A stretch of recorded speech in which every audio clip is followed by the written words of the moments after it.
আসসালামু আলাইকুম সবাইকে সবাইকে স্বাগতম জানাচ্ছি রবি 10 মিনিট স্কুলে আরো একটি লাইভ ক্লাসে। আমি আছি প্রভা, আমি পড়ছি জাহাঙ্গীরনগর বিশ্ববিদ্যালয়ে এবং আমি তোমাদেরকে আজকে পড়াবো এসএসসি ফিজিক্সের আরেকটি অধ্যায়। তার আগে আমি তোমাদেরকে এটা জানিয়ে দিই যে আমাদের এই ক্লাসটি খুবই কাইন্ডলি স্পন্সর করছে গুডলাক স্টেশনারি। তো তোমরা সবাই যদি জয়েন করে থাকো তাড়াতাড়ি করে আমাকে জানাও যে কে কোথা থেকে এই ক্লাসটাতে জয়েন করেছো। আমি তোমাদেরকে জানাচ্ছি যে আমাদের আজকের ক্লাসের টপিক কি কি আমরা আলোচনা করব। তো আমরা পড়াচ্ছি আজকে এসএসসি ফিজিক্সের চলো তড়িৎ নামের অধ্যায়টি।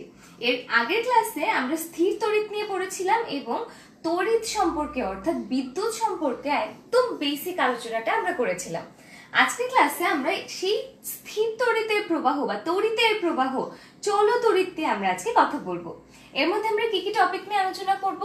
আমরা এর মধ্যে তড়িৎ চালক শক্তি নিয়ে কথা বলবো, পদার্থের পরিবাহিতা নিয়ে কথা বলবো, বিদ্যুৎ প্রবাহের দিকটা কেমন হয় সেটা নিয়ে কথা বলবো, ওহমের সূত্র নিয়ে কথা বলবো, রোধ নিয়ে আমাদের একটুখানি আলোচনা থাকবে, বর্তনী সম্পর্কে আমরা একদম বেসিক আলোচনাটা করব। বর্তনীর ম্যাথ আমরা আজকে করব না, কারণ বর্তনীর ম্যাথটাই একটা বিশাল 1 ঘন্টার ক্লাস হয়ে যাবে। সো বর্তনী সম্পর্কে আমরা বেসিকটা জানবো, তারপর আমরা তুল্য রোধ কিভাবে বের করে সেটা শিখবো, তারপর দেখবো তড়িৎ ক্ষমতাটা কি, বিদ্যুৎ পরিবহন সম্পর্কে আমরা দুইটা ছোট ছোট ঘটনা জানবো এবং সবার শেষে জানবো যে বিদ্যুতের নিরাপদ ব্যবহার নিশ্চিত করার জন্য আমাদের কি করা উচিত। তো আমরা সেখানে যাব, তার আগে তোমরা সবাই আমাকে একদম তাড়াতাড়ি করে কমেন্ট করে জানাও যে তোমরা কে কোথা থেকে আমাদের ক্লাসটাতে জয়েন করেছো। আচ্ছা, আমি অলরেডি দেখছি অনেকে চলে এসেছো ক্লাসে। তাসফিয়া মিজাবিন, ওয়ালাইকুম আসসালাম।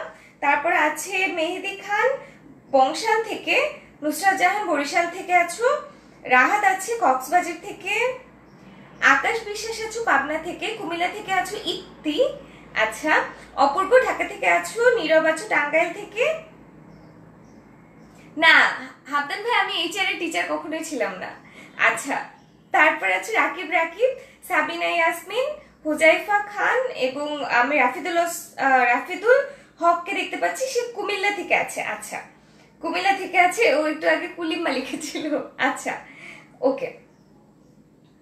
আর চিটাগং থেকে আমি দেখতে পাচ্ছি হৃদয়কে। তাহলে চলো আর দেরি না করে আমরা একদম আমাদের পড়াশোনাটাতে ডিরেক্ট চলে যাই। তো আমরা কি বললাম, আমরা পড়বো হচ্ছে চলো তড়িৎ। তো আমরা এর আগে দেখেছিলাম যে চলো তড়িৎ বা বিদ্যুতের প্রবাহ কখন ঘটবে সেটা আমাদের জানা খুবই জরুরি। তো এখন তুমি চিন্তা করো, আমরা যখন আমাদের ফ্যান চালাচ্ছি, লাইট জ্বালাচ্ছি, ইভেন আমাদের মোবাইল ফোনে আমরা যখন চার্জটা ইউজ করছি বা এরকম যেখানে আমাদের বিদ্যুতের ব্যবহারটা থাকছে সেখানে কিন্তু বিদ্যুতের প্রবাহ ঘটছে বলেই আমরা কিন্তু বিদ্যুতের ব্যবহারটা করতে পারছি। তো এখন তোমাদের মনে প্রশ্ন হতে পারে, বিদ্যুৎটা কখন প্রবাহিত হয়? তোমরা যদি এর আগের ক্লাসটা করে থাকো তখন আমরা বলেছিলাম যখন একটা পদার্থের বিভব পার্থক্য হবে, যখন দুইটা পয়েন্টে বিভবের পার্থক্য থাকে, অর্থাৎ তাদের যে পোটেনশিয়াল, সেই পোটেনশিয়ালের পার্থক্য থাকবে, একটা হাই পোটেনশিয়াল একটা লো পোটেনশিয়াল, একটা অর্থাৎ বেশি বিভব আর কম বিভব যখন থাকবে তখন বেশি বিভবের পদার্থটা থেকে কম বিভবে হচ্ছে তোমার বিদ্যুৎ প্রবাহিত হবে। এবং এই যে বেশি বিভব থেকে কম বিভবের দিকে যাচ্ছে, এর ফলে কিন্তু আমাদের বিদ্যুৎ প্রবাহটা সৃষ্টি হচ্ছে।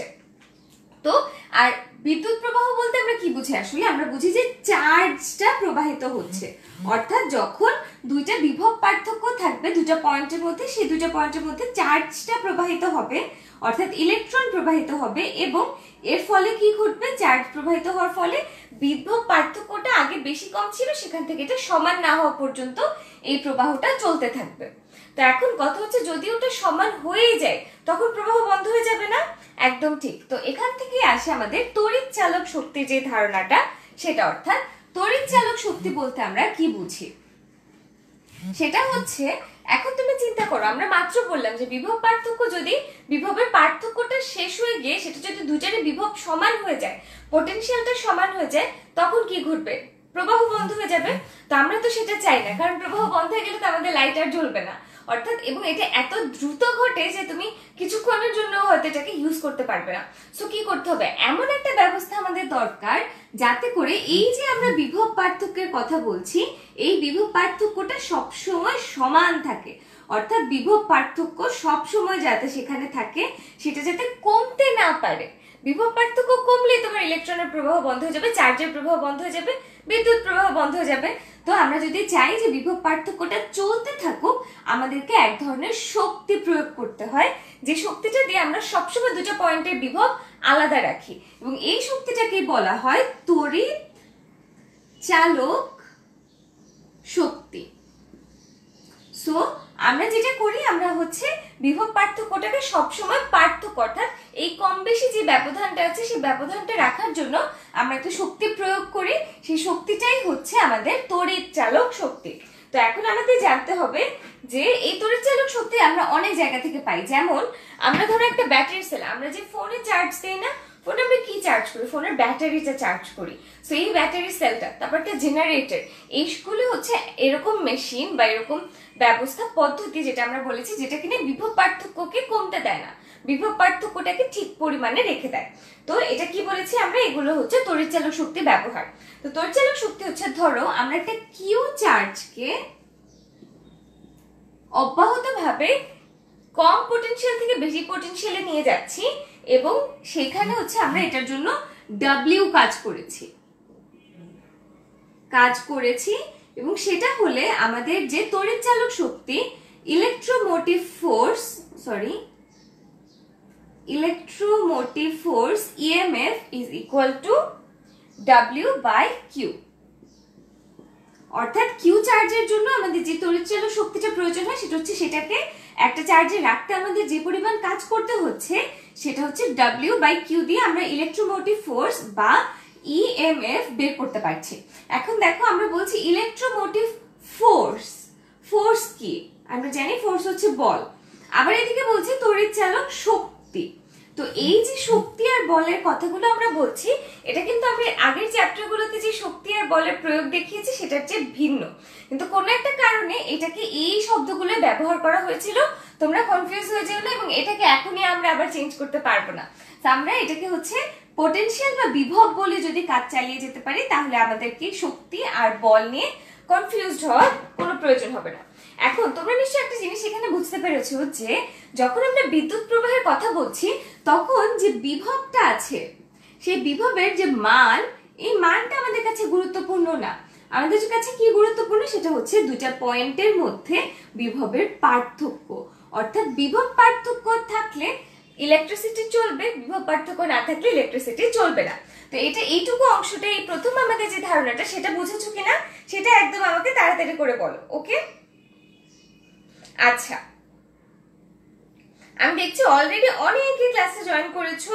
হুমায়রা তরফদারকে দেখতে পাচ্ছি, অর্পাকে দেখতে পাচ্ছি, মৃদুল আছে নারায়ণগঞ্জ থেকে, তারপর আমি দেখতে পাচ্ছি আমাদের সাথে আছো জিহাদ, ঈশ্বরদী থেকে আছো পিয়াস কুন্ডু, দিহান চৌধুরীকে আমি দেখতে পাচ্ছি, আরিফুজ্জামান রিফাতকে দেখতে পাচ্ছি, রাফিদুল হক, তারপর আছে মেহেদি, নাইম, অর্ঘ, তারপর আছে নিত্য ঘোষ, তাহমিদুল মাজিদ, সৈকত মজুমদার, রাহাত আছে ঢাকা থেকে, হ্যালো রাহাত, শোয়েব আহমেদ। আচ্ছা, তো আমি আরো অনেকে ক্লাসে দেখতে পাচ্ছি। আচ্ছা, আমাকে একটু ধীরে ধীরে বুঝাতে বলেছে, আমি ধীরে ধীরে বুঝাচ্ছি। ওকে, আচ্ছা, আমাকে যে বলেছো অনেকে বুঝতে পেরেছো, তাহলে আমি পরের যে টপিকটা আছে সেটাতে চলে যাই। আমাদের পরের টপিকটা অনেক মজার, সেটার নাম হচ্ছে আমরা বিভিন্ন পদার্থ কখন পরিবাহী হয় কখন অপরিবাহী হয় সেটা আমরা দেখবো। অর্থাৎ পদার্থের যে পরিবাহিতার ব্যাপারটা আছে সেই জিনিসটা হচ্ছে আমরা এখানে দেখবো। তো আমরা প্রথমে এখানে তিনটা সেকশন করে ফেলি। একটা হচ্ছে আমাদের পরিবাহী পদার্থের জন্য, একটা হচ্ছে অপরিবাহী পদার্থের জন্য, এবং আরেকটা হচ্ছে অর্ধ পরিবাহী পদার্থের জন্য।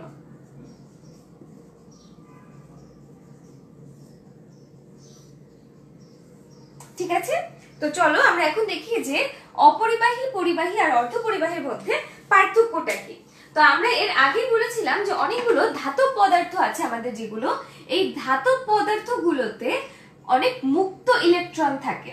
কি থাকে বলতো? মুক্ত ইলেকট্রন। ধারণাটা দেখো, যখন একটা কঠিন পদার্থ থাকে তখন সে কঠিন পদার্থে কি হয়, অণুগুলো অনেক টাইট হয়ে থাকে না? আমরা কিন্তু এর আগে অনেকগুলো ক্লাসে এটা শিখেছি যে কঠিন পদার্থের অণুগুলো এত বেশি নিজেদের সাথে শক্ত অবস্থানে থাকে যে সেগুলো কিন্তু চাইলেই ছুটে যেতে পারে না, ইলেকট্রন সেখান থেকে চাইলেই বের হয়ে যেতে পারে না। কিন্তু ধাতব পদার্থগুলোতে মুক্ত ইলেকট্রন থাকে, যেগুলো এই কঠিন পদার্থের মধ্যেও মুক্তভাবে বিচরণ করতে পারে, এবং এর কারণে এই পদার্থগুলো হয় বিদ্যুতের পরিবাহী। তাহলে কারা? ধাতব পদার্থ, তাদের মধ্যে মুক্ত ইলেকট্রন চলাফেরা করতে পারে বলেই তারা হচ্ছে বিদ্যুৎ পরিবাহী পদার্থ। তো এগুলোর উদাহরণ কি হতে পারে? এগুলোর উদাহরণ হতে পারে তামা,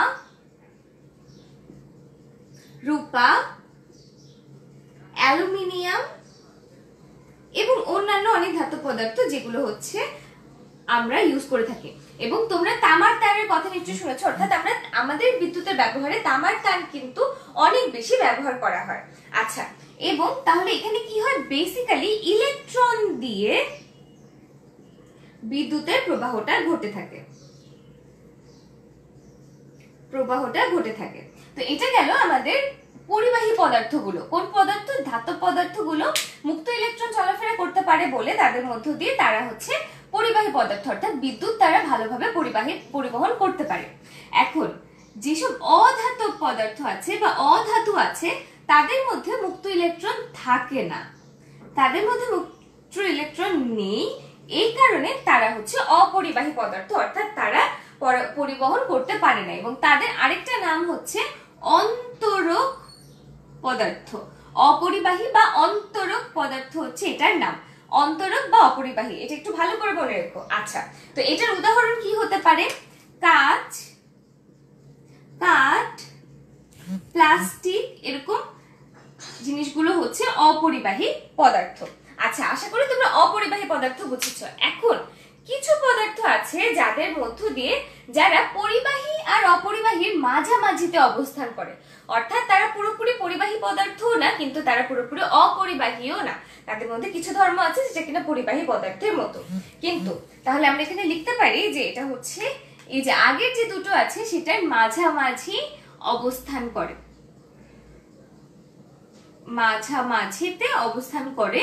এবং এখানে যেটা ঘটে সেটা হচ্ছে যখন আমরা তাপ দিব, তাপ বাড়ালে সাথে সাথে এটার যে তাপ ধারণ ক্ষমতা আছে, তাপ বাড়ালে তার যে বিদ্যুৎ পরিবহনের ক্ষমতা আছে সেই ক্ষমতাটাও বৃদ্ধি পায়। তাহলে দেখো, তাপ বাড়ানোর ফলে আমরা ক্ষমতাও বৃদ্ধি পাই এবং তখন এটা একটা পরিবাহী হয়ে যায়। তো এটাকে বলা হয়ে থাকে অর্ধপরিবাহী পদার্থ। তো এরকম অর্ধপরিবাহী পদার্থ কি আছে? এবং অর্ধপরিবাহীর আরেক নাম হচ্ছে সেমি কন্ডাক্টর।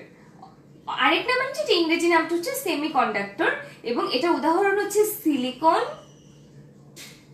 এবং জার্মেনিয়াম।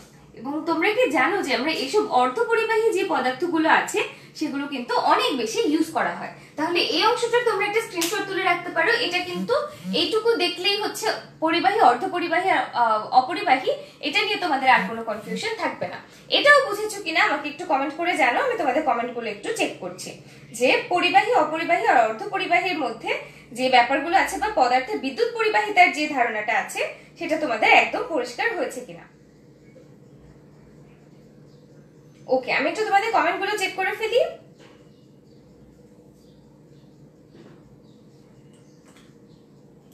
আচ্ছা, মুশফিকুর রহমান আমাকে জানিয়েছে যে সে বুঝেছে। তারপর বাকিরা সবাই একটু জানাও যে তোমরা বুঝেছো কিনা। সাবিনা ইয়াসমিনও বলেছো বুঝেছো। আর আরবান, অর্নিশা, আফিহা আচ্ছা বলেছো বুঝেছো। আচ্ছা, আরিয়া তানহা বলেছো বুঝেছো। একজনের নাম আরবিতে লেখা, সেটা আমি বুঝতে পারছি না, তুমিও বলেছো বুঝেছো। শোয়েব আহমেদ বলেছে বুঝেছো। আচ্ছা, যারা জানাচ্ছ যে আমাকে বুঝেছো তাদেরকে অনেক ধন্যবাদ। তো এখন যদি তোমরা বুঝে থাকো, আমাকে তোমরা একদম ছোট্ট একটা প্রশ্ন উত্তর দিবে, এবং খুবই সহজ একটা প্রশ্ন, সেটার উত্তর দিবে। ওকে, প্রশ্নটা হচ্ছে সিলিকন কি পদার্থ? এ অন্তরক, বি অর্ধপরিবাহী। এটা আমার ধারণাটা সবাই পারবে, কিন্তু মাত্র আমরা যে আলোচনাটা করেছি এখান থেকে তোমরা যদি বুঝে থাকো, এটা আনসার করতে 1 সেকেন্ড লাগা উচিত। একদম ঝটপটে আমাকে এটা আনসার করে দাও, এ নাকি বি। আচ্ছা, সাবিনা ইয়াসমিন সবার আগে আমি ওর উত্তর পেয়েছি। সাবিনা ইয়াসমিন বলেছো আনসার হচ্ছে বি। তাহলে আমি সবার আগে উত্তর পেয়েছি সাবিনা এর কাছ থেকে। আচ্ছা, থ্যাংক ইউ সাবিনা সবার আগে উত্তরটা দেওয়ার জন্য। তাহলে এটা কি হলো, সিলিকন হচ্ছে একটা অর্ধপরিবাহী পদার্থ। তাহলে দেখো তাড়াতাড়ি করে বাকি সবাই একটু আনসার জানিয়ে দাও। সবাই নিশ্চয়ই এটা এতক্ষণে বুঝে গেছো। মুশফিকুর রহমান উত্তর দিয়েছে, মুনতাসির রাহিল উত্তর দিয়েছে, আরিয়া তানহা, হুজাইফা খান, রাফিদুল হক, ঋত্বিক পাল, তোমরা সবাই উত্তর দিয়েছো। তারপর আমি দেখছি মোহাম্মদ NH ভুইয়া উত্তর দিয়েছো, রাফিদ বিন আনোয়ার উত্তর দিয়েছো, বিনা পানি দ্বীপ কষ্ট করে অর্ধপরিবাহী পুরো কথাটাই বলেছে। আচ্ছা, শোয়েব আহমেদ সেম, নিয়াজ, সৌরদীপ চক্রবর্তী সবাই হচ্ছে আমাকে জানিয়েছে, বিনা পানি দ্বীপও জানাচ্ছে। ওকে, তাহলে দেখো আমরা বুঝতে পেরেছি যে সিলিকন হচ্ছে একটা অর্ধপরিবাহী বা সেমিকন্ডাক্টর, আর অন্তরকের অন্য শব্দটা কি বলতো, অপরিবাহী। তাহলে এটা একটু ভালো করে মনে রেখো। আচ্ছা, তো আমরা পদার্থের পরিবাহিতা সম্পর্কে দেখলাম, এখন আমরা দেখব বিদ্যুৎ প্রবাহের দিক সম্পর্কে। কোনটা বলতো, বিদ্যুৎ প্রবাহের দিক। তো এই ধারণাটা সব সময় অনুধাবন স্তরের প্রশ্নের জন্য আসে। তো তোমরা যদি ভালো করে একটু শিখে রাখো অনুধাবন স্তরে, এটা উত্তর দেওয়ার জন্য কিন্তু কিচ্ছু মুখস্থ করা লাগবে না। ওকে, তাহলে যেটা হয় আমরা কি জানি যে ইলেকট্রনের যখন প্রবাহ ঘটে, এখন দেখো একটা পরমাণুর মধ্যে যখন আমাদের নিউক্লিয়াসে প্রোটন আর নিউট্রন থাকে আর বাইরের দিকে ইলেকট্রন থাকে, এই প্রোটনকে কিন্তু আলাদা করাটা খুবই কঠিন কাজ, কিন্তু ইলেকট্রনকে আমরা আলাদা করতে পারি বা ইলেকট্রনের প্রবাহটা ঘটতে পারে। তো আমরা কি বলি যে যখনই আমরা বিদ্যুৎ প্রবাহ হচ্ছে বুঝাই, তখন আমরা একটা চার্জের প্রবাহ বুঝাই, এবং এই চার্জের প্রবাহটা কি, চার্জের প্রবাহটা হচ্ছে ইলেকট্রনের প্রবাহ। অর্থাৎ যখন আমরা বলছি চার্জের প্রবাহ ঘটছে, সেটা হচ্ছে বেসিক্যালি ইলেকট্রনের প্রবাহ। এখন দেখো ইলেকট্রনের তো প্রবাহটা হচ্ছে একটা নেগেটিভ চার্জ, তাই না? নেগেটিভ চার্জ মানে কি, এটা হচ্ছে একটা নেগেটিভ চার্জ। এখন কিন্তু আমরা নেগেটিভ চার্জ মানে এটার যে মাইনাস সাইনটা সেটা তো আমরা কখনো রাখি না, আমরা বুঝাই যে পজিটিভ দিকে বিদ্যুৎ প্রবাহিত হচ্ছে। তো এর ফলে এটা বলা হয় চার্জের প্রবাহ হচ্ছে কি, নেগেটিভ প্রবাহ। আচ্ছা, আর যখন তাহলে পজিটিভ চার্জটা কখন হবে? আমরা তো এমন না যে পজিটিভ আয়নটাকে আনতে পারবো। তো পজিটিভ চার্জটা হবে যখন কোন একটা জায়গা থেকে ইলেকট্রন সরিয়ে দেয়া হবে, অর্থাৎ ইলেকট্রন কমিয়ে দেয়া হবে, সেটাই হচ্ছে কি পজিটিভ চার্জের প্রবাহ। অর্থাৎ যখন তুমি নেগেটিভ চার্জ বাড়াচ্ছ, নেগেটিভ চার্জ নিয়ে আসছো, তখন সেটা হবে কি ইলেকট্রনের প্রবাহ। আর যখন তুমি পজিটিভ চার্জ চাচ্ছ, তখন সেটা কি ইলেকট্রনের অভাব সৃষ্টি করছো তুমি। তাহলে এবং আমরা এই পজিটিভ চার্জ বা ইলেকট্রনের অভাব সৃষ্টি করাটাকেই বলে থাকি বিদ্যুতের প্রবাহ। অর্থাৎ দুইটা পয়েন্ট আমরা নিলাম, এ আর বি। এ থেকে আমি ধরলাম বি তে ইলেকট্রন প্রবাহিত হচ্ছে, এর মানে বিদ্যুৎ প্রবাহিত হচ্ছে বি থেকে এ তে। এটা খুবই মজার একটা ধারণা। অর্থাৎ একই কথা, ইলেকট্রনের প্রবাহ মানে বিদ্যুৎ প্রবাহ, কিন্তু ইলেকট্রনের প্রবাহের দিক আর বিদ্যুৎ প্রবাহের দিক উল্টা। অর্থাৎ ইলেকট্রন যেদিকে প্রবাহিত হচ্ছে তার উল্টা দিকে বিদ্যুৎ প্রবাহিত হচ্ছে। কেন বলতো, ইলেকট্রনটা এ থেকে বি তে যাচ্ছে, কিন্তু বি থেকে এ তে হচ্ছে তোমার পজিটিভ চার্জ ক্রিয়েট হচ্ছে। কেন? কারণ বি তে ইলেকট্রন বাড়ছে, এ তে ইলেকট্রন কমছে, এ তে ইলেকট্রনের অভাব সৃষ্টি হচ্ছে, এর কারণে এ তে আমাদের বিদ্যুৎ প্রবাহের সৃষ্টি হচ্ছে। তাহলে দেখো বি থেকে এ তে পজিটিভ চার্জ যাচ্ছে, আমরা এটা বলছি কারণ এখানে ইলেকট্রনের অভাব ঘটেছে। সো ধারণাটা কি, যে ইলেকট্রন যেদিকে প্রবাহিত হয় বিদ্যুৎ তার বিপরীত দিকে প্রবাহিত হয়। অর্থাৎ ইলেকট্রনের দিক আর বিদ্যুতের দিক হচ্ছে ডিফারেন্ট। তো এটা একদম সহজ ধারণা, আমার মনে হয় এটা নিয়ে কারো কোনো কনফিউশন থাকা উচিত না। তো যদি তোমাদের কনফিউশন না থাকে, আমাকে একটা প্রশ্নের উত্তর দাও। হ্যাঁ, এখানে আমি একটা ছবি আঁকছি, পি আর কিউ। এখন তোমরা আমাকে বলো যে বিদ্যুৎ প্রবাহের দিক এখানে কোনটি, এ পি কিউ নাকি বি কিউ পি? একদম তাড়াতাড়ি করে বলো যে বিদ্যুৎ প্রবাহের দিক এখানে কোনটা হবে, এ নাকি বি? তোমরা যদি এই ধারণাটা বুঝে থাকো, এটা আনসার করতে কিন্তু একদম সময় লাগবে না।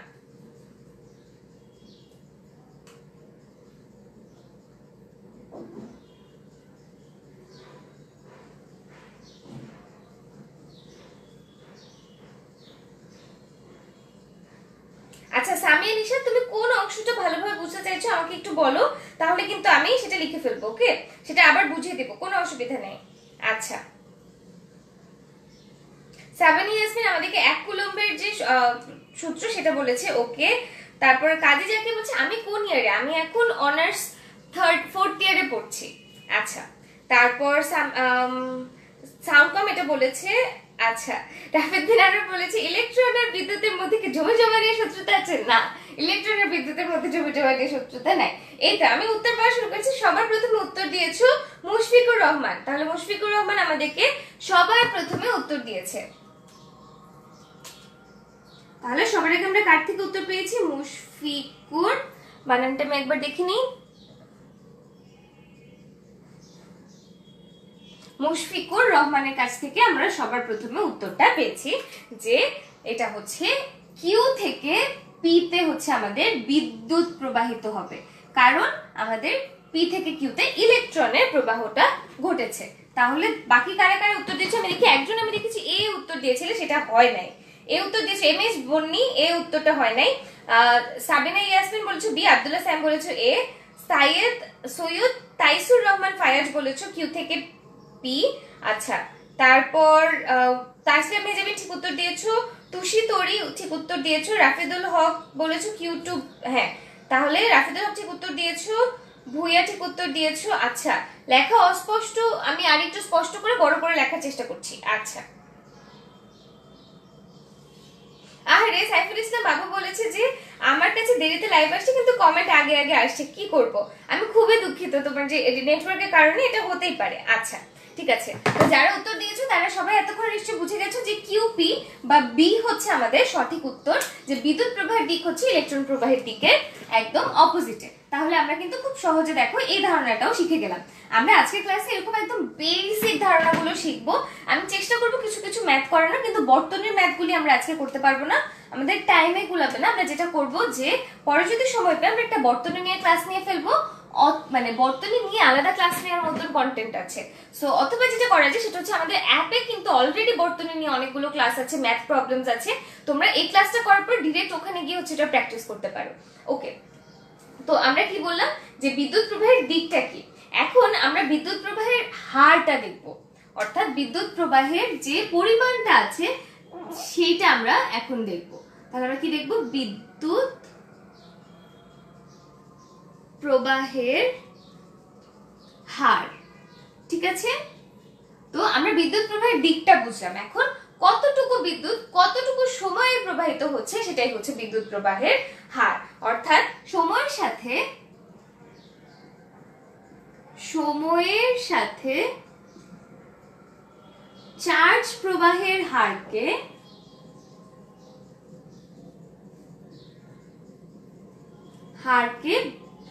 আমরা বিদ্যুতের প্রবাহ লিখতে পারি। তাহলে হারকে আই বা বিদ্যুৎ প্রবাহ হিসেবে যদি আমরা প্রকাশ করি তাহলে কি সময়ের সাথে চার্জ প্রবাহের হার, রাইট? তাহলে দেখো তো, সময়ের সাথে চার্জ হচ্ছে কিউ, সময় হচ্ছে টি। তাহলে হার বলতেই আমরা বুঝি সবসময় টি দিয়ে ডিভাইড করা। তাহলে আমরা I is equal to Q by T দিয়ে কিন্তু কতটুকু বিদ্যুৎ প্রবাহ হচ্ছে সেটা আমরা বের করতে পারি। এবং এই বিদ্যুৎ প্রবাহের যে একক সেটা কি বলতো, সেটা হচ্ছে অ্যাম্পিয়ার।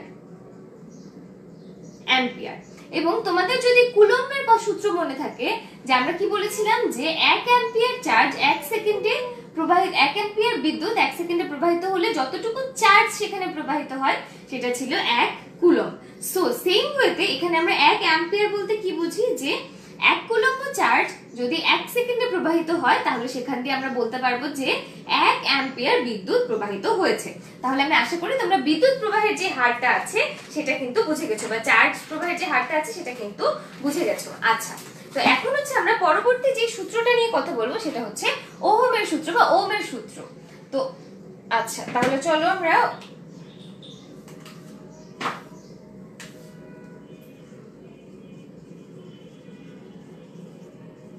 সূত্র নিয়ে একটু কথা বলি। আচ্ছা, তো এখানে প্রথম যে সূত্রটা আছে সেটা হচ্ছে যত বেশি আমাদের বিভব পার্থক্য হবে বিদ্যুৎ প্রবাহ তত বেশি হবে, অর্থাৎ বিভব পার্থক্য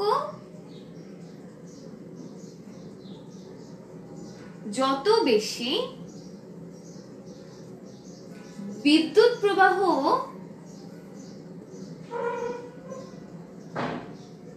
তত বেশি হবে।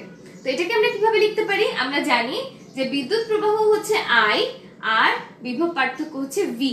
তাহলে আই আর ভি এর মধ্যে কি সম্পর্ক থাকবে? আই যত বাড়বে ভি তত ভি যত বাড়বে আই তত বাড়বে, তাহলে এই দুটো হচ্ছে সমানুপাতিক, অর্থাৎ বিভব পার্থক্য যত বেশি বিদ্যুৎ প্রবাহ তত বেশি হবে।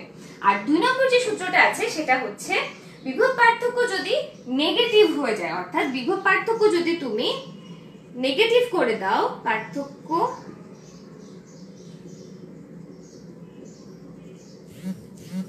নেগেটিভ করে দিলে, অর্থাৎ যে মানটা ছিল সেই মানটাই খালি তুমি ওটাকে নেগেটিভ মান করে দিলে, তখন যেটা হবে তোমার বিদ্যুৎ প্রবাহের দিকটা বিদ্যুৎ তখন বিপরীত দিকে প্রবাহিত হবে। অর্থাৎ তুমি যদি মানটাকে একদম জাস্ট নেগেটিভ করে দাও, তখন তোমার যে দিকটা আছে সেটা বিপরীত দিকে হবে।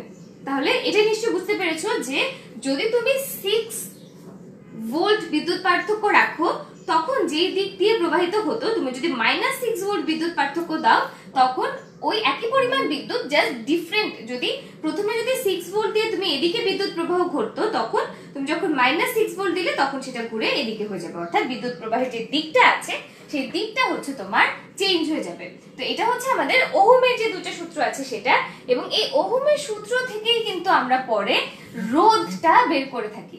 তো রোধটা কিভাবে বের করি সেটা হচ্ছে যে যখন আমরা রোধের ব্যাপারটা হচ্ছে যে যখন বিদ্যুৎ প্রবাহিত হতে যায়, প্রত্যেকটা পদার্থের একটা ইনবিল্ট কোয়ালিটির জন্য বিদ্যুতের প্রবাহের একটু করে বাধা আসে।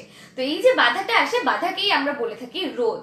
তো রোধ সম্পর্কে আমরা আরো জানবো, এবং আমরা আরেকটা জিনিস যেটা বুঝতেই পারছি সেটা হচ্ছে রোধ যদি হয় বিদ্যুৎ পার্থক্য, বিদ্যুৎ প্রবাহিত হওয়ার বাধা, তার মানে কি রোধ যত বেশি হবে তত কম বিদ্যুৎ প্রবাহিত হবে, আর রোধ যত কম হবে তত বেশি বিদ্যুৎ প্রবাহিত হবে। আমরা কি পড়ছি? রোধ নিয়ে, যে রোধ যত বেশি, যদি রোধ বেশি হয় আমার যে বিদ্যুৎ প্রবাহ আছে সেটা কমে যাবে। আবার যদি কোনো পদার্থের রোধ কম হয়, বিদ্যুতের যে প্রবাহটা আছে বিদ্যুৎ প্রবাহটা বেড়ে যাবে। আচ্ছা, এটাও অনুধাবন স্তরের প্রশ্ন, এবং এটা আমরা মুখস্থ করার চেষ্টা করলে সবসময় ভুলে যাবো। সো আমরা যেটা করবো, আমরা একটু শিখে নিই। যে দেখো, তুমি এখন চিন্তা করো, যদি ধরো তুমি একটা গাড়িতে করে কোথাও যাচ্ছ, গাড়িটাতে অনেক ট্রাফিক আছে, ট্রাফিক থাকা মানে হচ্ছে গাড়িটাতে তোমার রোধ বেশি, মানে ওই রাস্তাটাতে রোধ বেশি। তো যত তোমার রাস্তাতে যত গাড়ি বেশি থাকবে, আমরা ধরতে পারি গাড়িগুলি হচ্ছে রোধ, গাড়ি যত বেশি থাকবে আমাদের যেতে তত কষ্ট হবে, অর্থাৎ আমাদের প্রবাহে তত কষ্ট হবে, এবং এর ফলে ধরলাম এই রোধ বেশি থাকার কারণে আমাদের প্রবাহটা কমে যাবে। অন্যদিকে রাস্তাটা যদি একদম পুরো ফাঁকা হয়, কোনো রোধ নাই, কোনো বাধা নাই, তখন কি হবে? আমাদের যে আমরা একদম স্মুথলি চলে যেতে পারবো। অর্থাৎ রোধ যদি বেশি হয় বিদ্যুৎ প্রবাহ কম হবে, রোধ যদি কম হয় বিদ্যুৎ প্রবাহটা তখন কি হবে? বেশি হবে। এখন আমাদের যেটা জানতে হবে সেটা হচ্ছে রোধকে আমরা কিভাবে প্রকাশ করি। সেটা হচ্ছে আমরা বলি যে কোন সার্কিটে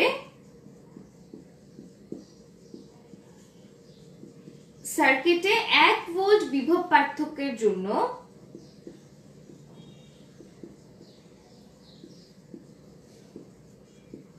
জন্য 1 অ্যাম্পিয়ার, যদি আমরা 1 অ্যাম্পিয়ার বিদ্যুৎ প্রবাহ পেলে সেখানে যে রোধটা হচ্ছে 1 ওহম।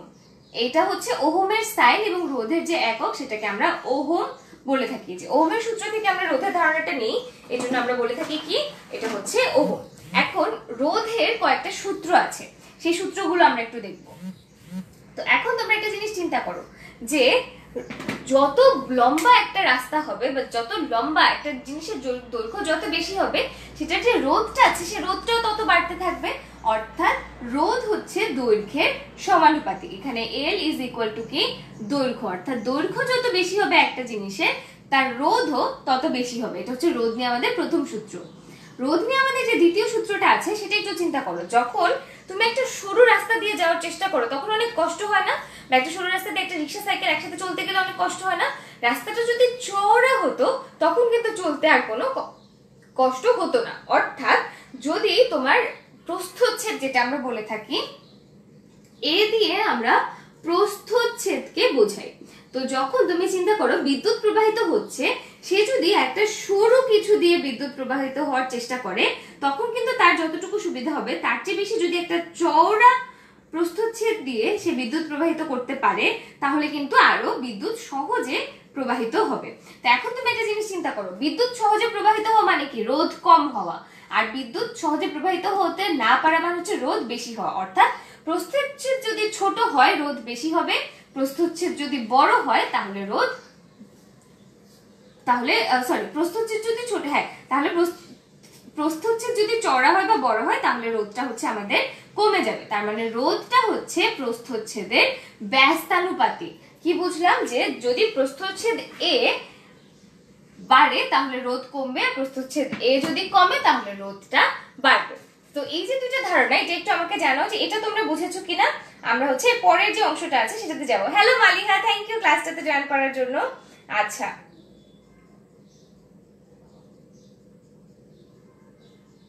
আহারে, আচ্ছা তাসফিয়া মেজাবিন বলছো তোমার এই ক্লাসটা, এই চ্যাপ্টারটা ভালো লাগে না। আশা করি এই ক্লাসটা করার পরে তোমার একটু হলেও সুবিধা হবে। আচ্ছা,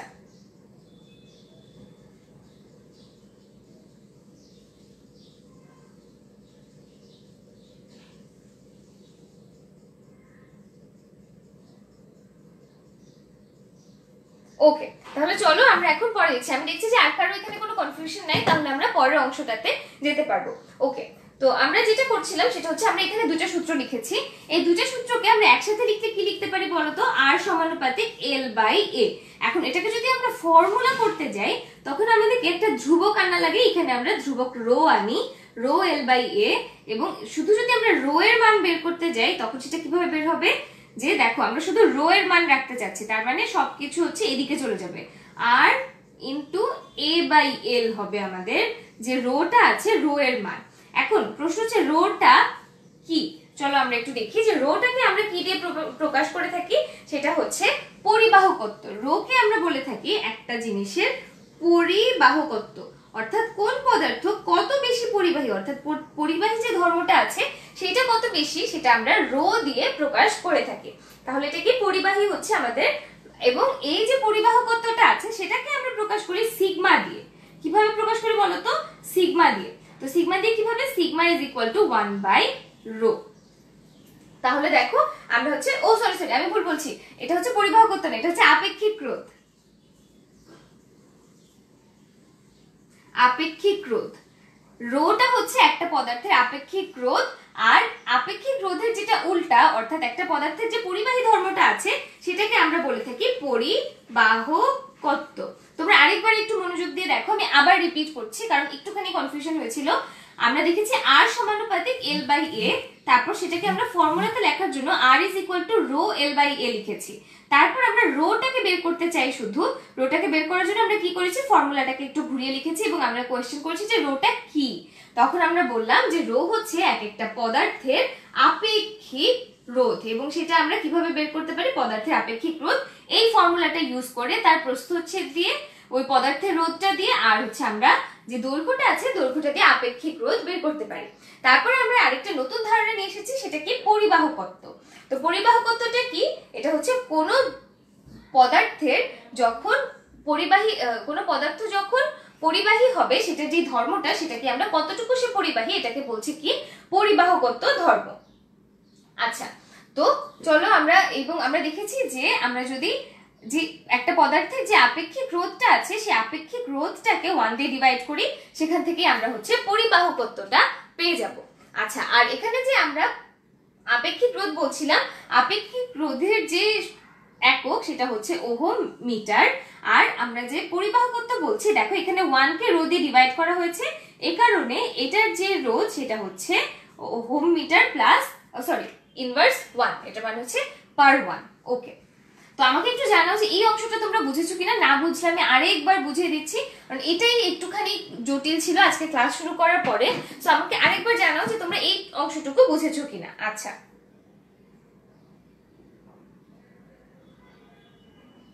আমাকে বলছি এটা আরেকবার বোঝাতে, আমি আরেকবার বুঝিয়ে দিচ্ছি। ওকে, কোনো অসুবিধা নেই।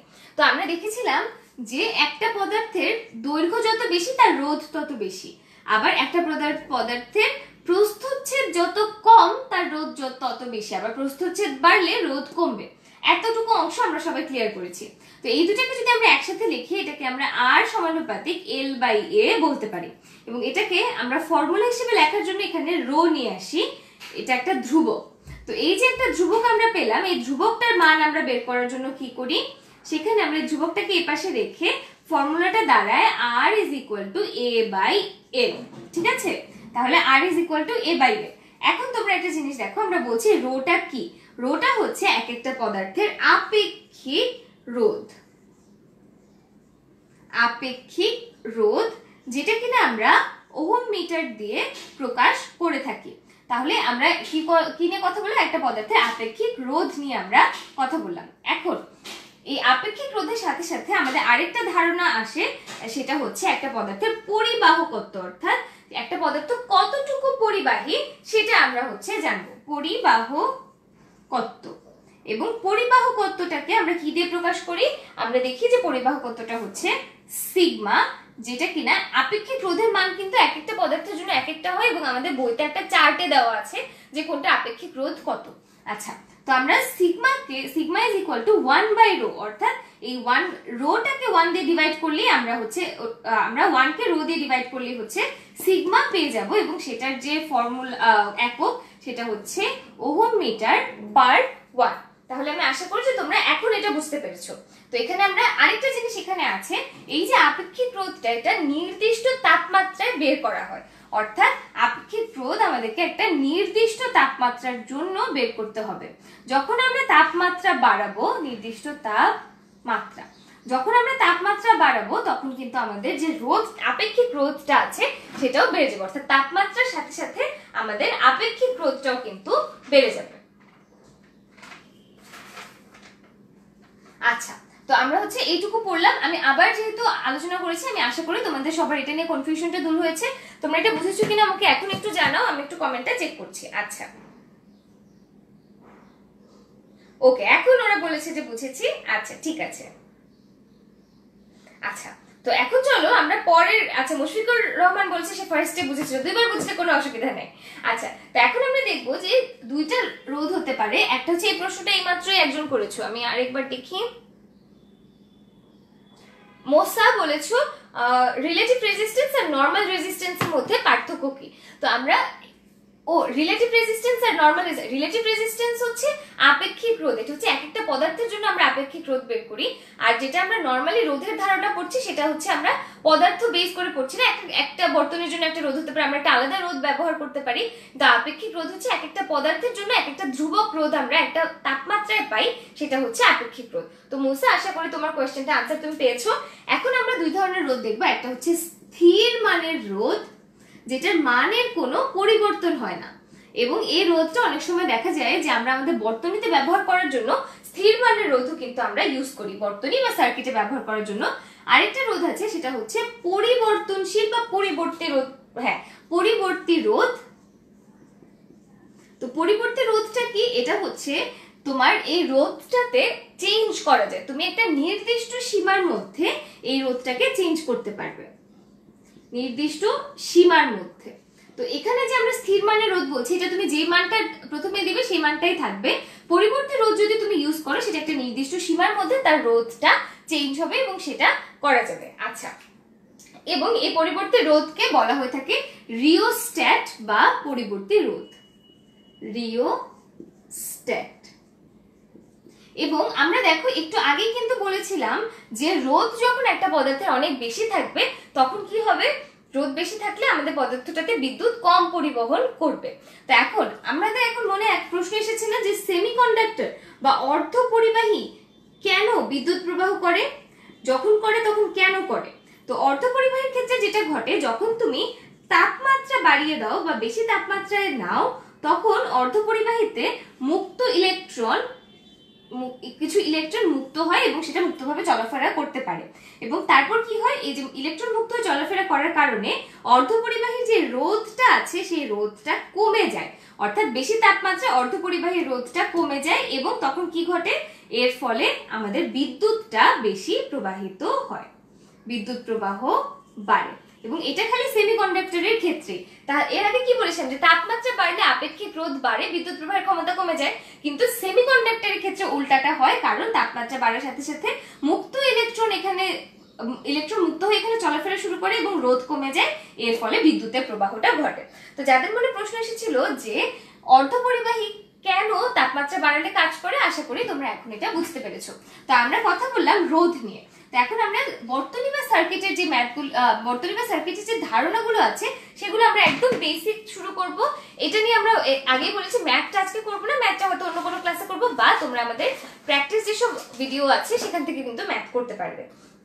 তো চলো আমরা এখন বর্তনী বা সার্কিট নিয়ে যে পড়াশোনাটা সেটা শুরু করি। তার আগে তোমরা একটু আমাকে কমেন্ট করে জানাও যে তোমরা কি এর আগের যে অংশগুলো পড়েছি সেটা বুঝেছো কিনা। বর্তনী বা সার্কিট নিয়ে আমরা এখন শিখবো। আচ্ছা, তাহলে ঝটপট আমাকে একটু কমেন্ট করো যে তোমরা বুঝেছো কিনা, আমি তোমাদের কমেন্টে একটু চেক করি। আচ্ছা আচ্ছা, সবাই যারা আমাকে জানাচ্ছে যে তোমরা বুঝেছো, তোমাদের সবাইকে অনেক ধন্যবাদ। আচ্ছা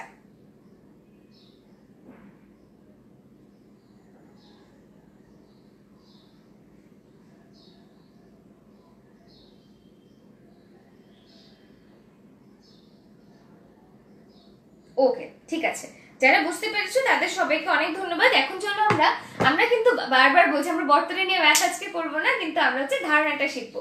তো বর্তনী যখন আমরা আঁকি তখন আমাদের অনেকগুলো জিনিস ইউজ করতে হয়, যেমন এখানে আমরা এটা দিয়ে বিভবটা বোঝাই, বিভব বা পোটেনশিয়ালটা বোঝাই। তারপরে এইরকম একটা ছবি দিয়ে আমরা একমুখী যে সুইচ আছে সুইচটা আঁকি।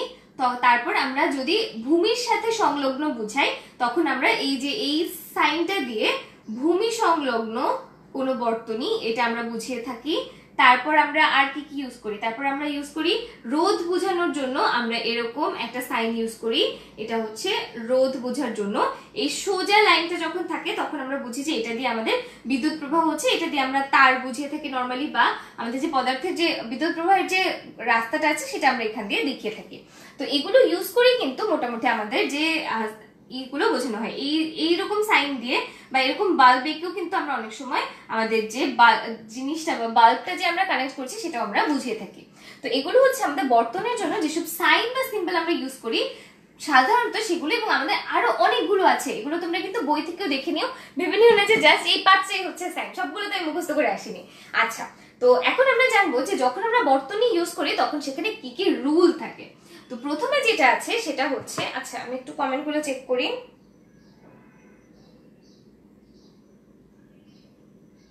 ওরে বাবা, আব্দুল্লাহ সাহেব বলেছে বর্তনী একদম হাওয়ার মতো সোজা। আচ্ছা, আমরা আব্দুল্লাহ সাহেবকে রিকোয়েস্ট করবো আমাদের লাইভ গ্রুপটাতে যাতে সে বর্তনী নিয়ে কিছু ম্যাথ করে আমাদেরকে দেয়, তাহলে আমরা সবাই তার সাথে শিখতে পারবো। আচ্ছা, তো তুমি এটা করে কিন্তু ভিডিও করেও দিতে পারো, যেভাবে ইচ্ছা দাও, আমাদের লাইভ গ্রুপে কিন্তু এটা সাবমিট করলে সবার হেল্প হবে। আচ্ছা, তো আমরা বর্তনী বা সার্কিট নিয়ে কথা বলছি। তো বর্তনী বা সার্কিটের প্রথম যে রুলটা সেটা তুমি উঁচু পটেনশিয়ালে আমাদের কি বিভব পার্থক্য আছে না, এই যে দেখো এই সাইনটা আমরা কথা বলছিলাম, এখান দিয়ে আমরা উঁচু পটেনশিয়ালটা বুঝাচ্ছি, এটা দিয়ে আমরা নিচু পটেনশিয়াল বা কম পটেনশিয়ালটা বুঝাচ্ছি। তো আমরা যখন উঁচু পটেনশিয়ালে আমরা উঁচু বিভবে যে পরিমাণ সেখানে আমাদের বিভব থাকবে, বা যে পরিমাণ বিদ্যুৎ আমরা যে বিদ্যুৎ প্রবাহটা আমরা শুরু করব সেখান থেকে শুরু হবে নিচু বিভবে কিন্তু সেটাই ফিরে আসবে, অর্থাৎ বিদ্যুতের প্রবাহ কিন্তু এখানে কমে যাবে না, বিভবে সেই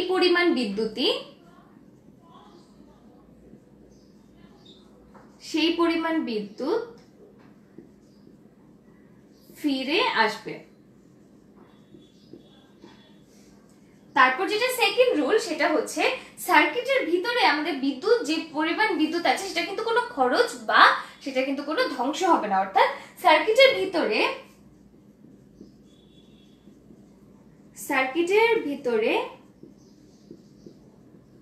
বিদ্যুতের আচ্ছা ধ্বংস যেহেতু হবে না বলছি, বিদ্যুতের সৃষ্টিও হবে না, তার মানে বিদ্যুতের সৃষ্টি বা ধ্বংস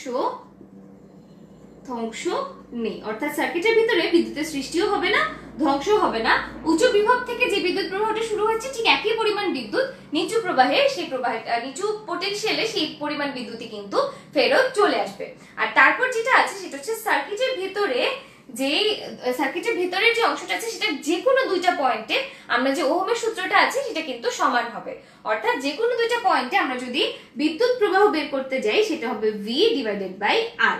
অর্থাৎ সার্কিটের যে কোনো পয়েন্টে আমরা বিদ্যুৎ প্রবাহ এই সূত্রটা দিয়ে বের করতে পারবো। সেটা কি সূত্র?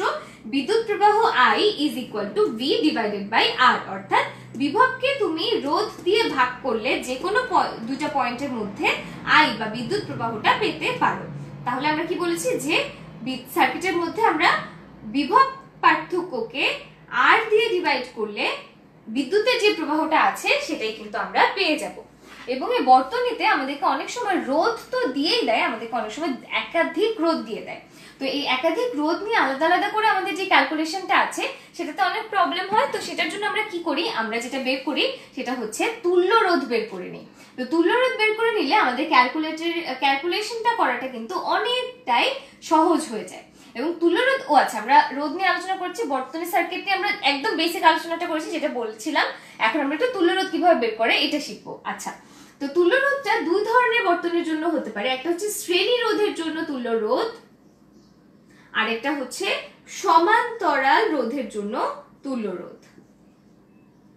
তো যখন আমরা শ্রেণীতে এগুলো কানেক্টেড থাকবে, যেমন ধরো আমাদের কয়েকটা রোধ A, রোধ B, রোধ C, হ্যাঁ, রোধ এখানে R1, R2, R3 আছে। ধরলাম R1 হচ্ছে 1 ওহম, R2 হচ্ছে 2 ওহম, R3 হচ্ছে 3 ওহম, হ্যাঁ। তাহলে এখানে আমাদের তুল্য রোধ বা R কত? তো যখন আমরা শ্রেণী বর্তনী না, এটা পরপর সাজানো, এই কারণে এটাকে শ্রেণী বর্তনী বলা হয়। এখানে যখন আমরা R বের করবো এটা একদম সহজ, এটা হচ্ছে আমরা R1 plus R2 plus R3, অর্থাৎ শ্রেণীতে যদি আমাদের রোধগুলো যুক্ত থাকে আমরা সেগুলোকে জাস্ট যোগ করে দিলেই তুল্য রোধের যে পরিমাণ সেটা পেয়ে যাবো। যেমন 1 ohm plus 2 ohm plus 3 ohm, এখানে কত হবে? টোটাল 6 ওহম হচ্ছে আমাদের শ্রেণী বর্তনীতে তুল্য রোধ। এখন যদি আমরা সমান্তরালে এগুলোকে কানেক্টেড রাখি তখন কি ঘটবে? সমান্তরালে অর্থাৎ ধরো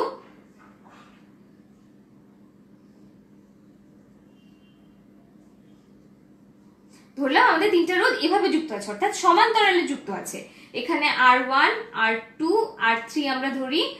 R1 হচ্ছে সেম আগের মতো 1 ওহম ধরলাম, R2 হচ্ছে 2, R3 হচ্ছে 3 ওহম। তাহলে এখানে যেটা, এটা একদম সুন্দর উল্টো করে লিখতে হয়, সেটা হচ্ছে 1 is equal to 1 by R হচ্ছে আমাদের সেখানে সমান্তরালে তুল্য রোধ। তারপর এটার ফর্মুলাটা হচ্ছে 1 by R1 plus 1 by R2 plus 1 by R3। খুবই সহজ না? দেখো 1 by R1 plus 1 by R2 plus 1 by R3 হচ্ছে আমাদের এখানকার তুল্য রোধের পরিমাণ। তো প্রথমে আমরা যেটা করব 1 by R টা বের করব। তাহলে 1 by R কত? 1 by 1 plus 1 by 2 plus 1 by 3।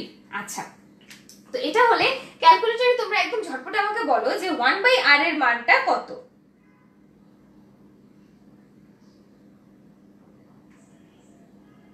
আচ্ছা, আমি যে आंसरটা পেয়েছি সেটা হচ্ছে 11 by 6। কত? 11 by 6। এখন আমাদের 1 by R যদি 11 by 6 হয়, R কত? R হচ্ছে 6 by 11 একদম। তখন সেখান থেকে আমরা কিন্তু ইজিলি পেয়ে যেতে পারবো R হচ্ছে, যদি তুমি 6 কে 11 দিয়ে ডিভাইড করো তখন হচ্ছে আমরা 6 ডিভাইডেড বাই 11 0.54 হচ্ছে আমাদের 0.54 ওহম হচ্ছে আমাদের সমান্তরাল বর্তনীর জন্য তুল্য রোধ। তো তুল্য রোধ আমরা বের করে ফেলেছি। তুল্য রোধ বের করার যে ফর্মুলাটা সেটা বলো। মোহাম্মদ ফয়সাল বলেছে আমি হয়তো বুঝেছি। আমাকে একটু জানাও যে তুমি হয়তো বুঝেছো না ঠিক করে বুঝেছো। আরে মুনতাসির রায় বলছে তার মাথার উপর দিয়ে যায়। আচ্ছা, পূর্ণিমা সাহা আমি আবার রিপিট করছি। মুশফিকুর রহমান তোমার কেন আনসারটা হয় না দেখো তো। মনোয়ার হোসেন একদম ঠিক উত্তর দিয়েছো, কারণ মুশফিকুর রহমান প্রবলি 11 by 6 কে ডেসিমালে প্রকাশ করেছো, দশমিকে প্রকাশ করেছো, সেটা হবে না। 1 by R এখানে আছে, এটাকে আমাদের উল্টে R করতে হবে, তাহলে 11 by 6 হয়ে যাবে কি 6 by 11। আমি আরেকবার বুঝাই, যখন আমাদের শ্রেণীতে রোধগুলো যুক্ত থাকবে তখন আমরা প্রত্যেকটা রোধকে যোগ করে দিলেই পুরো বর্তনীর যে তুল্য রোধ আছে সেই তুল্য রোধটা পেয়ে যাব।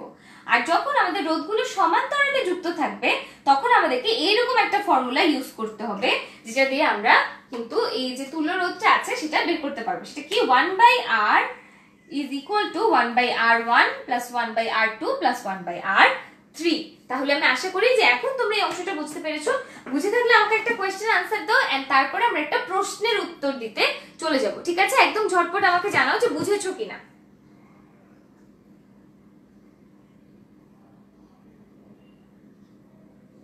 আচ্ছা, মুশফিকুর রহমান বলেছে ইজি ছিল, সবাই বুঝেছে। আচ্ছা ঠিক আছে, তাহলে এখন আমি একটা ছবি আঁকি, ছবিটা দেখে তোমরা আমাকে বলো যে সেটার যে তুল্য রোধ আছে সেটা কত হবে।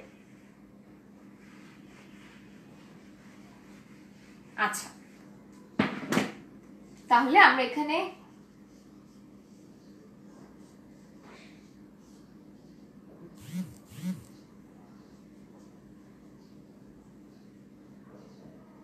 আচ্ছা এখানে আমরা ধরলাম এটা হচ্ছে R1 is equal to 2 ohm, R2 is equal to 4 ohm এবং R3 is equal to 3 ohm. হ্যাঁ, এখন আমাকে জানাও যে তুল্য রোধ R is equal to what, অর্থাৎ এইটুকুর জন্য আমাদের তুল্য রোধটা কত হবে। তো আমরা দেখেছি যে সমান্তরাল বর্তনের জন্য তুল্য রোধ হচ্ছে 1/r is equal to 1/r1 plus 1/r2 plus 1/r3। তাহলে এখানে কত হবে, একদম ঝটপট আমাকে একদম r এর মানটা জানাও, একদম তাড়াতাড়ি করে। এটা সবাই পারে, কিন্তু কনফিউশনটা হয় পরীক্ষার হলে গেলে, তখন দেখা যায় যে আমি সমান্তরাল বর্তনের জন্য কিভাবে তুল্য রোধ বের করবো এটা তখন কেউ পারছে না। একদম ঝটপট তাড়াতাড়ি করে জানাও। তাহলে এখানে আমরা কি বসাতে পারি, 1/2 plus 1/4 plus 1/3।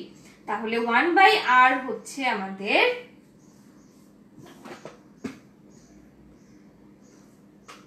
একদম তাড়াতাড়ি ক্যালকুলেটরে বসালেও কিন্তু এটা ডিরেক্ট তোমরা আনসারটা পেয়ে যাবে।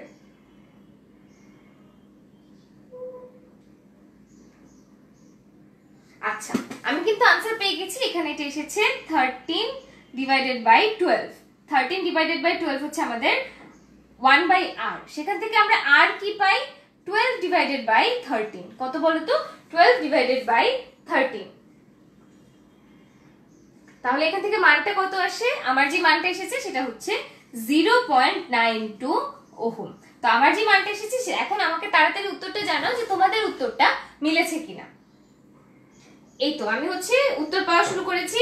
আহারে রাফিদ বিন আনোয়ার একটুর জন্য ভুল হয়ে গেছে, সবার আগে যে উত্তরটা দিয়েছে সে হচ্ছে মুশফিকুর রহমান। আচ্ছা, অপূর্ব মুশফিকুর রহমান একদম শুরুতে আনসার দিয়েছো। তাহলে অপূর্ব আর মুশফিকুর তোমরা সবার আগে উত্তর দিয়েছো। আর এর আগের যে ম্যাথটা ছিল সেটা মনোয়ার সবার আগে উত্তরটা দিয়েছিল। তোমাদের তিনজনকে অনেক ধন্যবাদ সবার আগে উত্তরটা দেওয়ার জন্য।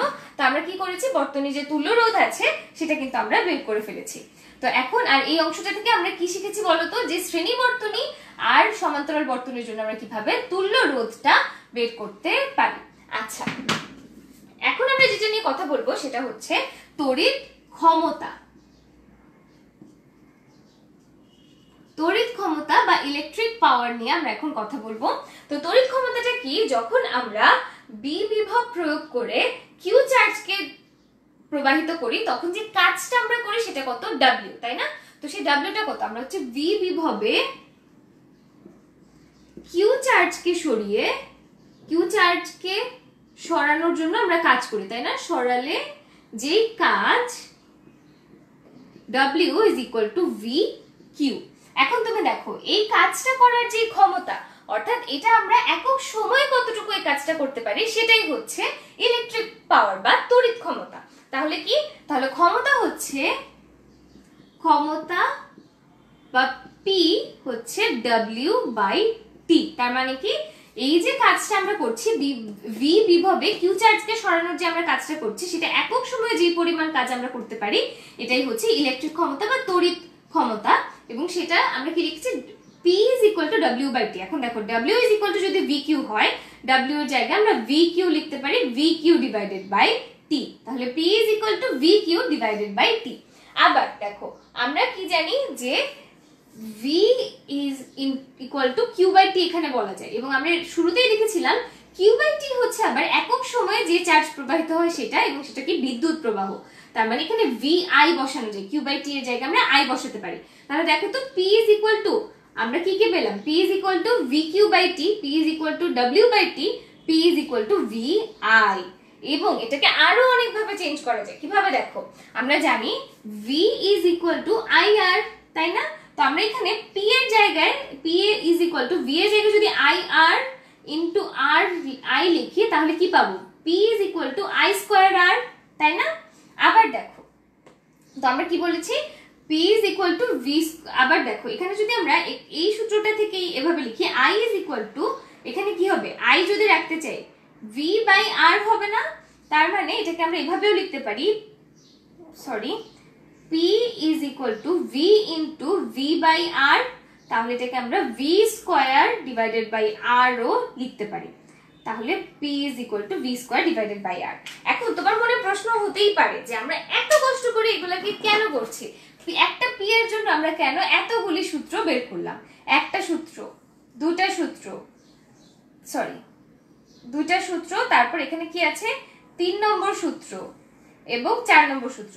শুধু পি বের করার জন্যই আমরা 4টা সূত্র ইউজ করেছি, কারণ আমাদের যে মানগুলো দেয়া থাকবে সেখান থেকে কিন্তু আমরা খুব সহজেই ক্ষমতা বা পি, তড়িৎ ক্ষমতা বা পি কিন্তু ইজিলি বের করতে পারবো। তো এটারও তোমরা একটা স্ক্রিনশট নিয়ে রাখতে পারো, তাহলে তাড়াতাড়ি করে কিন্তু তোমরা এটা মাথায় থাকবে। আচ্ছা, এই তো মুশফিকুর রহমান বলেছে বুঝেছি। হ্যাঁ বাবা, সমীকরণের কোনো অভাব নাই। আচ্ছা, তো যারা এটা বুঝেছে তারাও একটু আমাকে তাড়াতাড়ি করো। আচ্ছা মুনতাসির রাহিল, আমি খুবই দুঃখিত, আমি আরো বড় করে পড়ছি। পূর্ণিমা সাহা, এই যে আমি তোমারটা পড়েছি, তোমার উত্তরটা আমি পড়ে নাই বলছো, দাঁড়াও। পূর্ণিমা সাহা বলেছিলে বুঝেছি, আচ্ছা থ্যাংক ইউ সো মাচ, ওকে। সাবিনা ইয়াসমিন আপু, এই সূত্রটা আজকে আমাদের আলোচনায় নাই, এটা পরে কোনো আলোচনা হয়তো আমরা বুঝাবো, খুবই দুঃখিত আমি আগে কমেন্টে দেখি নাই। আচ্ছা, তড়িৎ ক্ষমতা কি আমরা বললাম যে কিভাবে আমরা তড়িৎ ক্ষমতা বের করতে পারবো, এটা সূত্রটা আমরা বলেছি এবং তোমরা সেটা বুঝেছো। এখন ক্ষমতার একক কি বলো তো, ক্ষমতার একক হচ্ছে ওয়াট, ক্ষমতার একক হচ্ছে ওয়াট, এটা আমরা এর আগে দেখেছি। এবং ওয়াটকে আমরা 1000 দিয়ে গুণ করলে পাবো কিলোওয়াট, এবং এই কিলোওয়াট থেকে এক কিলোওয়াটকে বলা হয়ে থাকে 1 ইউনিট। তোমরা আমাদের বাসা বাড়িতে কিভাবে ইলেকট্রিসিটির বিল দেয় সেটা কখনো চিন্তা করেছো? সেটা এই ইউনিট বা কত কিলোওয়াট বিদ্যুৎ আমরা খরচ করছি সেটার উপরে ডিপেন্ড করে কিন্তু বিলটা দেয়। তো চলো আমরা এখন কিলোওয়াট নিয়ে একটা ম্যাথ করব, বা আমাদের বাসা বাড়ির ইলেকট্রিসিটি নিয়ে আমরা ম্যাথ করব। এই ম্যাথটা অনেক বেশি পরীক্ষায় আসে এবং এটা নিয়ে আমাদের আলোচনা করাটা কিন্তু খুবই দরকার। চলো, তো এখন আমাদের যে প্রশ্নটা হচ্ছে, ম্যাথটা তোমরা আমার সাথে সাথে করো, আমার আগে যদি করে ফেলতে পারো তাহলে কিন্তু আরো ভালো। এখন তোমাদের মাথায় একটা প্রশ্ন আসতে পারে, এই যে আমি এত শক্তি দিচ্ছি, এই শক্তিটা যায় কোথায়, পুরো শক্তিটা কোথায় যায়? তো আমরা যখন চিন্তা করে দেখো, যখন আমরা একটা লাইট জ্বালাই তখন কিন্তু লাইটটা একটু পরে গরম হয়ে যায়, এটার কারণ হচ্ছে তখন যে শক্তিটা আছে সেটা তাপ শক্তিতে রূপান্তরিত হয়। এবং এইভাবে যে শক্তিটাই আমরা প্রয়োগ করি সেটা কোনটা ধ্বংস হয়ে যায় না, সেটা কোনো শক্তিতে রূপান্তরিত হয়ে যায়। আচ্ছা, তো এখন আমরা কি বলবো, যে ধরো আমাদের বাসায় একটা লাইট আছে, এই লাইটটা যেটা করে সেটা হচ্ছে 60 ওয়াটের একটা বাল্ব। এটা 7 দিন করে, সরি এটা হচ্ছে দিনে 7 ঘন্টা করে, 7 ঘন্টা করে তুমি 30 দিন জ্বালালে, 30 দিন জ্বালালে, জ্বালানো হলে যদি 1 ইউনিট 10 টাকা হয় 1 মাসের বিল কত? তো এখন আমরা বের করবো যে কিভাবে আমরা বিদ্যুৎ বিলটা বের করে থাকি, 1 মাসের বিল কত। এখন তুমি দেখো, তো আমরা কি দেখেছি, এখানে 60 ওয়াট করে দেওয়া আছে, তো 60 ওয়াটটাকে আমি প্রত্যেক দিন 7 ঘন্টা, এখানে আমরা 7 আওয়ার্স লিখি, 7 আওয়ার্স, আর এখানে আমরা 30 ডেজ লিখি, তাহলে সবগুলি ইংরেজিতে আছে। আচ্ছা, তো আমরা যদি 60 ওয়াটের একটা লাইট প্রত্যেকদিন 7 আওয়ার্স করে 30 দিন পর্যন্ত জ্বালাই, তাহলে আমাদের টোটাল কতটুকু বিদ্যুৎ দরকার হচ্ছে, সেটা হচ্ছে 60 ইন্টু 7 ইন্টু 30, তাহলে আমাদের দরকার হচ্ছে 12,600 ওয়াট বিদ্যুৎ। কিন্তু আমরা কি বলেছি যে ইউনিট, আমাদেরকে ইউনিটে কনভার্ট করতে হবে, ইউনিট মানে কি কিলোওয়াট, কিলোওয়াট বের করার জন্য এটাকে আমরা 1000 দিয়ে ভাগ করলে এটা কিলোওয়াট হয়ে যাবে এবং সেটা কত হবে 12.6 কিলোওয়াট। তো আমরা বলেছি যে 1 ইউনিটের দাম হচ্ছে 10 টাকা, তাহলে আমাদের যে মাসে টোটাল বিলটা আছে সেটা কত 12.6 কিলোওয়াট, মানে কি 12.6 ইউনিট, 12.6 ইউনিট ইন্টু 10 টাকা, এবং আমাদের উত্তর কি হবে 126 টাকা হচ্ছে আমাদের বিল। এরকম করে তোমাদেরকে কিন্তু একটা বাসা বাড়ির বিশাল একটা সৃজনশীল প্রশ্ন এটার উপর আসতে পারে। আমি যখন পরীক্ষা দিয়েছি এটার উপর প্রত্যেকবার একটা করে সৃজনশীল প্রশ্ন কিন্তু আসতো। আচ্ছা, এই তো আমি উত্তর পাওয়া শুরু হয়ে গেছে। মোহাম্মদ জাওয়াদ, হ্যাঁ তোমার কমেন্ট তো আসছে, কোনো অসুবিধা নেই। অপূর্ব, হ্যাঁ 1 কিলোওয়াট হচ্ছে 1 ইউনিট। ওকে, আচ্ছা, তাহলে আমাকে যারা উত্তর দিয়েছো একদম টাকাতে ফাইনাল উত্তরটা হবে। সবার আগে ফাইনাল উত্তরটা দিয়েছো মোহাম্মদ শাফিন ইসলাম। শাফিন সবার আগে সঠিক উত্তর দিয়েছো, একদম ফাইনাল উত্তর সেটা কি, যে আমাদের যে 126 টাকা হচ্ছে এটার উত্তর। মুনতাসির রাহেল কিলোওয়াটের উত্তরটা দিয়েছো। সাবিনা ইয়াসমিন 1260 টাকা তো হবে না আপু, 10 দিয়ে গুণ করতে হবে 126 টাকা।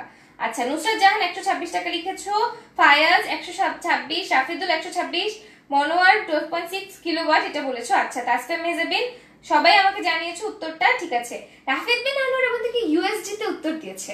রাফিদ যখন টাকাতে উত্তর চাই টাকাতে দিতে হবে, যখন তোমাকে ইউএস ডলারে উত্তর চাবে ইউএস ডলারে দিতে হবে। আচ্ছা, হোজাইফা খান বলছে 1 ইউনিট 10 টাকা, এটা আমাদেরকে ম্যাথে দিয়ে দিবে যে 1 ইউনিট কত টাকা করে আমাদেরকে ধরতে হবে।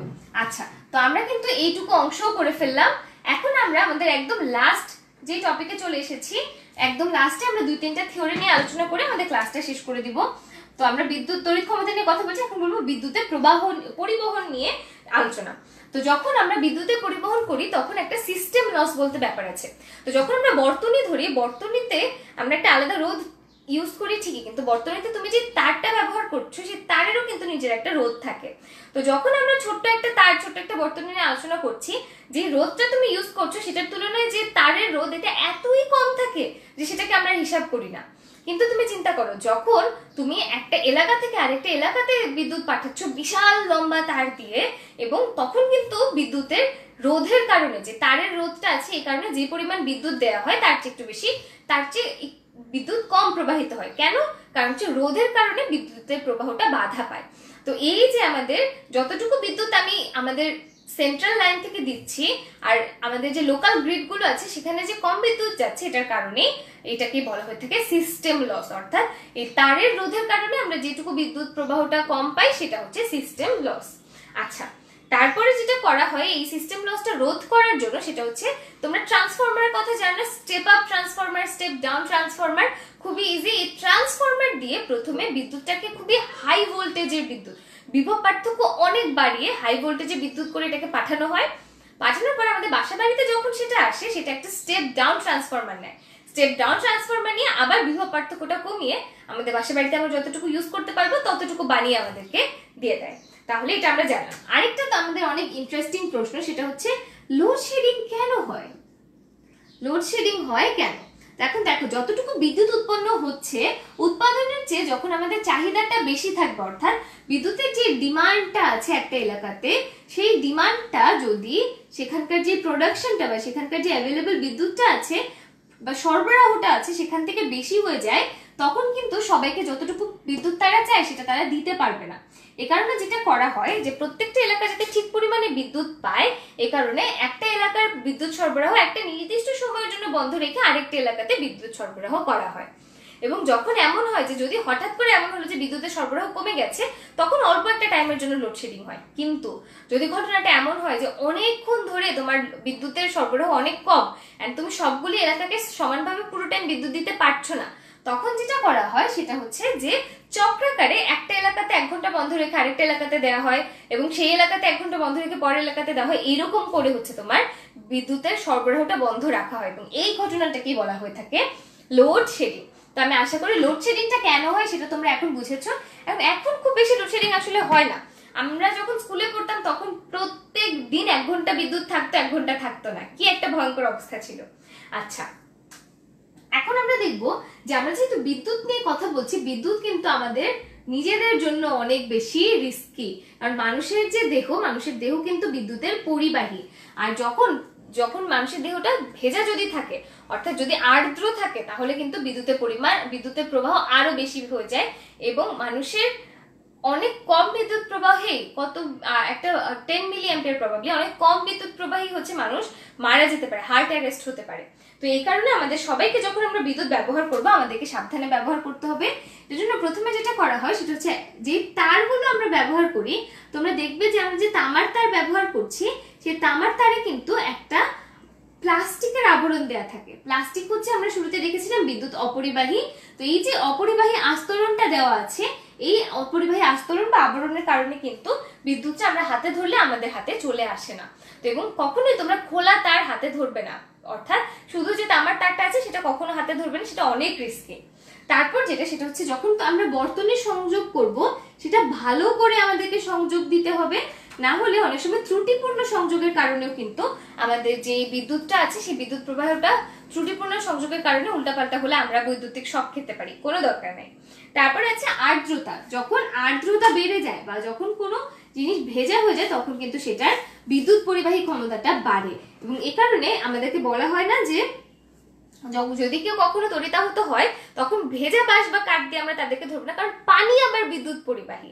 সো কোনো কিছু আর্দ্র মানে কি তার মধ্যে পানি আছে এবং পানি বিদ্যুৎ পরিবাহী। সো একটা অপরিবাহী পদার্থেও যদি পানি থেকে ভেজা থাকে সেটা দিয়ে আমরা কোনো বৈদ্যুতিক সংস্পর্শে আসবো না। তারপর যেটা আছে সেটা হচ্ছে সার্কিট ব্রেকার। তো অনেক সময় যদি বিদ্যুতের প্রবাহটা বেশি হয়ে যায়, সার্কিটের মধ্যে একটা একদম চিকন সরু তার দেওয়া হয় যেটা কিনা বেশি বিদ্যুৎ প্রবাহ নিতে পারে না এবং বেশি বিদ্যুৎ প্রবাহ হলে সেটাকে ফিউজ বলা হয় তারটাকে। তো বেশি বিদ্যুৎ প্রবাহ হলে এই ফিউজ তারটা পুড়ে যায় এবং এই কারণে তখন বর্তনীটা ব্রেক হয়ে যায়। সো এই সার্কিটটা ব্রেক হয়ে গিয়ে বিদ্যুৎ প্রবাহটাই বন্ধ হয়ে যায় এবং এটা কত ভালো না, এটা না হলে বেশি বিদ্যুতের প্রবাহের কারণে কিন্তু আমাদের ক্ষতি হতে পারতো। তারপর আমরা শেষ যে সেফটিটার জিনিসটা জানবো সেটা হচ্ছে সঠিকভাবে সংযোগ দেওয়া। অর্থাৎ আমরা বলছিলাম যে ভালো সংযোগ দিব, অর্থাৎ কোনো ত্রুটিপূর্ণ সংযোগ দিব না, আর যেইভাবে সংযোগ দেওয়া উচিত সেইভাবেই হচ্ছে আমরা সংযোগ দিব। আমাদের বাসা বাড়িতে আমরা যখন প্লাগস ইউজ করি বা কোনো চার্জার ইউজ করি আমরা কিন্তু ভালো করে দেখে নিই না। তো এটা কিন্তু আমাদের দেখে নিতে হবে যে কতটুকু বিভব পার্থক্যের জন্য আমরা কাজটা করছি এবং কিভাবে করছি। সো বন্ধুরা, আমাদের চলতরিৎ নিয়ে খুবই বেসিক লেভেলের আলোচনাটা আমরা এটা করলাম, কারণ এটা এই ক্লাসের জন্য আমার এসএসসির জন্য চলতরিতের ধারণাটা এই প্রথম। তো আমি জানি তোমরা হয়তো এর চেয়ে বেশি জানো, তোমরা জানলে আমার কোনো অসুবিধা নেই, আমি আরো খুশি হব। তো তোমরা এগুলোর উপরে যে ম্যাথগুলো আছে সেগুলো প্র্যাকটিস করবে, বই থেকে আরো শিখবে, আমাদের একাডেমিক ভিডিওস আছে সেখান থেকে শিখতে পারবে।